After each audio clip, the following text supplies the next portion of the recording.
بسم اللہ الرحمن الرحیم۔ اکرم صلی اللہ تعالیٰ علیہ وسلم جب معراج پہ تشریف لے گئے تو اللہ کے محبوب علیہ السلام نے دیکھا کہ فرشتے 4 چیزوں کے بارے میں آپس میں بحث کر رہے ہیں، اور ان 4 چیزوں کے بارے میں فرشتوں کی بحث کا سلسلہ 4000 سال تک سے جاری تھا۔ وہ 4 چیزیں کیا تھیں کہ کفارات، درجات، منجیات، مہلکات۔ اللہ تبارک و تعالیٰ نے ارشاد فرمایا کہ فرشتوں اپنا مدعا رسول اکرم صلی اللہ تعالیٰ علیہ وسلم کی بارگاہ میں پیش کرو۔ فرشتوں نے حضور اکرم علیہ السلام سے اس وقت یہ عرض کی، حضرت اسرافیل نے حضور اکرم علیہ السلام سے پوچھا، یا رسول اللہ صلی اللہ علیہ وسلم، مل کفارات کے گناہوں کو مٹانے والی اور انسان کی بخشش اور مغفرت کرنے والی چیزیں کیا ہیں؟ تو حضور اکرم علیہ السلام نے فرمایا کہ اسباغ الوضوء فی البرد، انتظار الصلاۃ بعد الصلاۃ، ومشی الاقدام الی الجماع۔ حضور فرمانے لگے کہ سردی کی شدت کے اندر کامل ترین وضو کرنا، نماز کی ادائیگی کے لیے باجماعت ادائیگی کے لیے مسجد کی طرف قدم اٹھانا، اور ایک نماز ادا کر لینے کے بعد دوسری نماز کا انتظار کرنا۔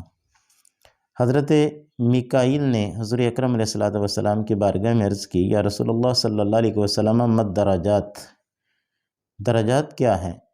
درجات کی بلندی کن چیزوں سے ہو سکتی ہے؟ تو حضور اکرم علیہ السلام ارشاد فرمانے لگے کہ اطعام الطعام، افشاء السلام، والصلاۃ باللیل والناس نیام، کھانا کھلانا، سلام کو عام کرنا، اور جب لوگ خواب خرگوش کے مزے لے رہے ہوں تو اس وقت اٹھ کر اللہ کی بارگاہ کے اندر جبین نیاز چکانا، نوافل ادا کرنا۔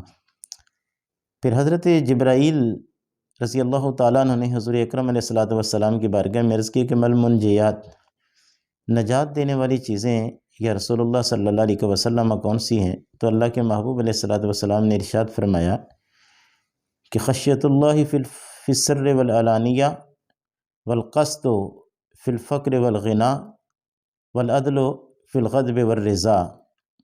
اللہ کے محبوب فرمانے لگے کہ ظاہری طور پر، باطنی طور پر، دونوں صورتوں کے اندر اللہ سے خوف کھانا اور خوشحالی ہو، تنگ دستی ہو، دونوں صورتوں کے اندر میانہ روی کو اختیار کرنا، اور غصہ ہو یا خوشی کی حالت ہو، دونوں حالت کے اندر عدل اور انصاف کرنا۔ پھر حضرت عزرائیل علیہ السلام نے اللہ کی بارگاہ میں عرض کی، یا رسول اللہ صلی اللہ علیہ وسلم، مل مہلکات، کے ہلاک کر دینے والی چیزیں کون سی ہیں؟ تو اللہ کے محبوب علیہ السلام نے ارشاد فرمایا کہ مغرور، متکبر، بخیل کی اطاعت کرنا، اپنی نفس کی پیروی کرنا، اور اپنے آپ کو دوسروں سے برتر سمجھنا۔